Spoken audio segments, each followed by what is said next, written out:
Hi, everybody.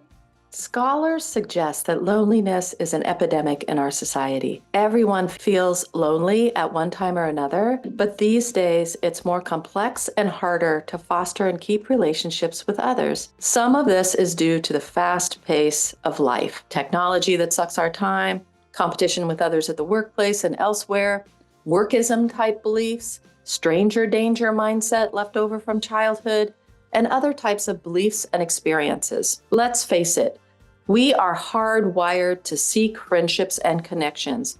When we feel we do not have these things, we feel lonely. Friendships are a relationship of equality.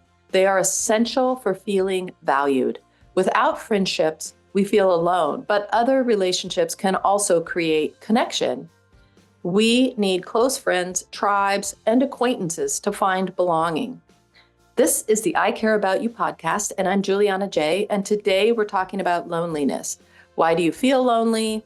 How is it different from isolation? And how can you overcome those feelings? And what things can you do? Feeling like you have friends and connections is really important to your overall health and happiness. But how does it differ from feeling isolated?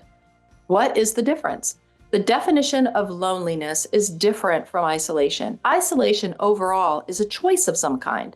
We can choose to isolate and actually feel happy about it. Like when you spend time alone on a run or a hike or reading a book or meditating, we can feel isolated as a byproduct of loneliness, but isolation in and of itself is a choice unless circumstances or people are forcing us into isolation. That is a different topic. For today's purposes, we are talking about the type of isolation that is brought on by yourself and your own beliefs. Sometimes we self-isolate because we feel shame or another emotional reasons. Perhaps you don't feel worthy or capable of being with certain folks. We might isolate away when we're asked to participate because we feel like we might be judged. Sometimes we use isolation as a type of self-punishment. All of this unwanted isolation is part of our reaction to how we are interpreting the world. Loneliness is a feeling you have when you feel disconnected, alone, or uncared for. Only you know if you feel lonely. You can feel lonely in a group of people. You can feel lonely in a relationship or at work or anywhere, even though you're not isolated and there's people around you. You can feel connected to people and feel a sense of belonging even when you're isolating. So do you see the difference there? You can feel lonely in a group of people, and that is a feeling only you know. And it has to do with feeling disconnected, uncared for, and alone. But with isolation, you can have tons of friends, but choose to isolate and not feel alone. So why do we feel lonely? I'm going to go over just a few of the reasons. Number one, we can find ourselves in a place where it's hard to cultivate friendships. For example, I once felt really lonely in a place that I lived. I commuted well over an hour away to work every day, and when I was home, it was really hard to find the time to even cultivate relationships, and not many people were out and about in the neighborhood. This was also during the height of the Great Divide in America, where people became very stratified. In the last 8 to 10 years, due to politics, people became very angry and judgmental. And this was sort of at the height of that, which made it hard to make friends because everyone was on guard of everyone else and leery. In addition, very few folks were in the same place in life that I was. I felt like there was not anyone around me with whom I felt I could be good friends with in the neighborhood, or not anyone I ran across. Joining groups or activities with others might be a way to combat this inability to find your tribe if you're feeling like you're in the same place I was. Look for things you enjoy that are in your area and see if there's groups of people enjoying the same activities. Maybe it's a gym or exercise class or a meetup opportunity or something like that. Find a place where you can go to, maybe a little bit outside of your neighborhood, and see if you can make connections there. There's a lot of people find themselves in this position. If you live in a place that's very industrial and there's not a lot of other people living around, if you've just moved to a new culture or country or something of that nature, and you feel unsure about the customs or you don't speak the language, it can be all types of things like that. Number two, research suggests that keeping secrets can really be a reason why you feel lonely. We all have secrets, all of us. I have secrets right now. You probably have secrets too. Some secrets are fine to keep, like a surprise party or a positive reveal or something like that. Other secrets can cause you to isolate.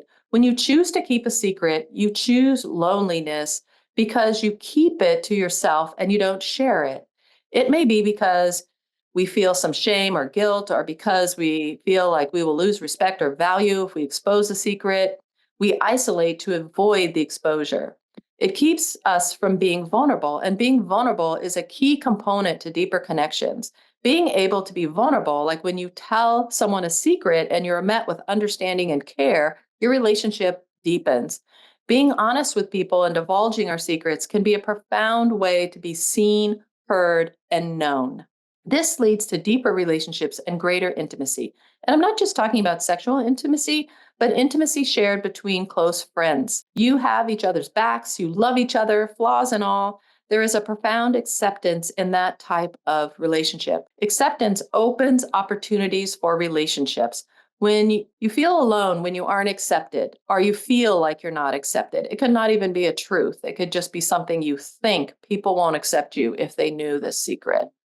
Is there a way you can let go of secrets just a little, or in some way you can confide in someone else, maybe in small ways, and work up to it? I used to be really worried about being embarrassed all the time. And so I would never tell people when an embarrassing thing happened to me. And then I decided, you know what? I'm going to tell people this embarrassing thing. And that was a way I kind of worked into being more intimate with people. I started with little embarrassing things like falling on the stairs or getting food on the front of me while I was eating lunch and then having to spend the whole day at work, or wearing a shirt inside out to work and then realizing that when I went to the restroom, like hours later, that my shirt was on backwards or inside out. When you tell people things like that, that's a small divulgence of a secret. It fosters a deeper relationship, but isn't really anything that's too worrisome to you. 3, not connecting with others in small ways. When you neglect to make casual encounters and acquaintances more meaningful through simple engagement, you lose out on feeling connected to your community. Creating relationships of all types can keep you from feeling lonely. What do I mean by this? Is that close friends and relationships are not the only key to feeling connected and less lonely. It can also be relationships with neighbors, people at the stores you go to, the mail person, people in your community. To any of you who ever had a neighbor that never talked to you or acknowledged you or said anything to you when you were both out in your front yard at the same time, you can understand what I'm saying here. It's easy to see how that lack of engagement shaped your feelings of acceptance. It is also important to feel connected to your community in order just to feel like you belong. Knowing the checkout person at the store, saying hello and exchanging niceties to your neighbor, or someone standing at the bus stop that you see quite often, getting to know people at drop off and pickup, or the gym or yoga class, also provides a sense of connection and can help you combat loneliness. In making relationships a little more personal, we feel like we have more belonging and helps the other person to feel the same. Simply smiling at people can make a profound difference and allows for conversation to spontaneously occur. Number 4, well, of course, we have to talk about this. The digital revolution, software designed to suck us in, plays a role in loneliness. The attention economy is designed to keep our attention away from our lives and our connections to others. It's very easy to get sucked into media and spend hours on your phone rather than connecting to the person sitting right next to you. I have a friend who even scrolls on their phone while we're watching a movie together. It's very off-putting, and it stops the relationship from ever fostering deeper connections. I feel as though I never have his full attention, and frankly, it hurts. If you think you are spending too much time on screens, have some designated no screen time. Maybe it's at dinner with the family or when you're walking the dog. Start working on not going on your phone when you're standing in line waiting for something. Instead, make eye contact with folks, smile, maybe strike up a conversation. I know it sounds silly, but it's much harder than you think, especially when everyone is on their device but you. If that occurs and everyone seems to be preoccupied, you can always spend that minute just looking around at nature and getting a quick reset. It's really, really helpful once you get used to doing it. It's very uncomfortable at first because you feel like you should be on your phone because everyone else is. But once you get into the habit of it, it's actually really nice to take that quick reset while you're waiting in line to get coffee or whatever it might be. Number 5, sometimes lonely people give off a vibe that they don't want to be approached. This deters people from approaching and casually engaging with you. The vibe is usually due to the fear of others are being exposed or judged. You can learn to make gestures and to put out more social cues that give off the vibe that radiates the message of, I want to connect, I'm friendly. Techniques can be learned through cognitive behavioral therapy and other types of learning to kind of revise your assumptions associated with the fear of strangers. You can work on this behavior by finding activities that are important to you or that you like and joining those groups. Volunteering is a really great place to have a common connection with people when you first show up, and everyone is naturally talking to everybody because you've got a job to do there and you're going to do this job, and everybody needs to know certain things. And it's easy to strike up conversations and feel connected because what they care about is something that you care about too. 6, some studies suggest that we are in a friendship recession. As technology progresses and life gets faster paced, people are less likely to turn to friends in times of crisis and more likely to either seek professional help or use the internet for their help.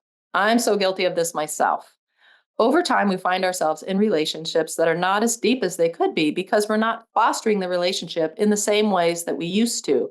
We have distilled our relationships down to activities rather than confidants. Friends have become people we do things with, but not necessarily the people we confide in or go to for help or guidance. Invite someone to just hang out with no agenda. That's one way you can kind of work on shifting this. Spend some time reflecting on it.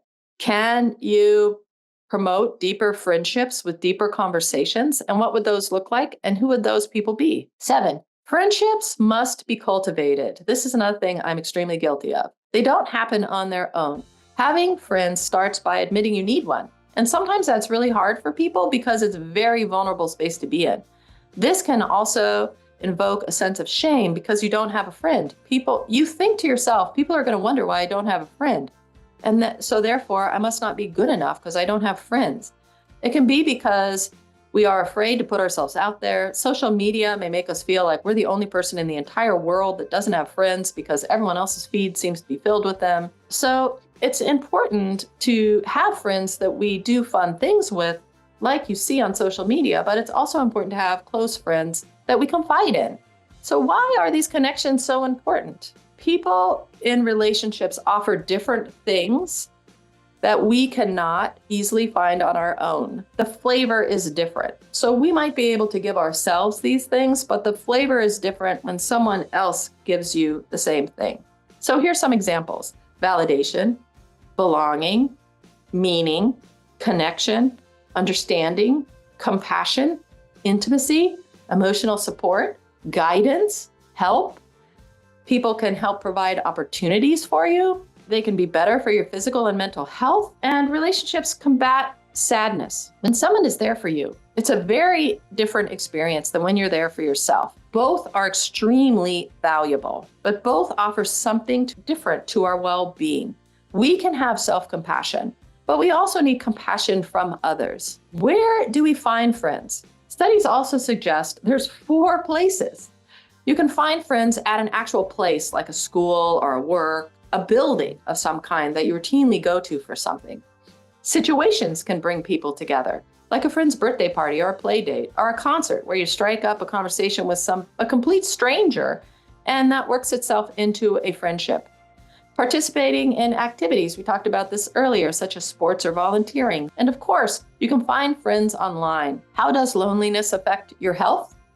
Many of us have heard that loneliness is as harmful to your health as smoking half a pack of cigarettes.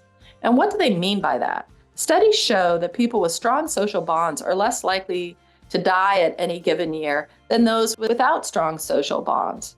People can experience physical breakdown as a result of the stress of loneliness. I have certainly seen this in older folks. People who are lonely later in life have a more rapid brain decline than those with strong social connections. Many studies show that investing in relationships and making connections is the best way to improve your overall health and well-being and happiness.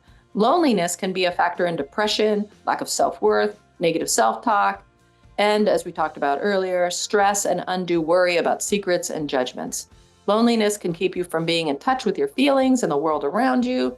It can keep you from engaging in things that challenge your brain. This can lead to all types of emotional and cognitive issues. Learning to understand your loneliness is the key to fixing it. Are you lonely? Why? What are you missing and why?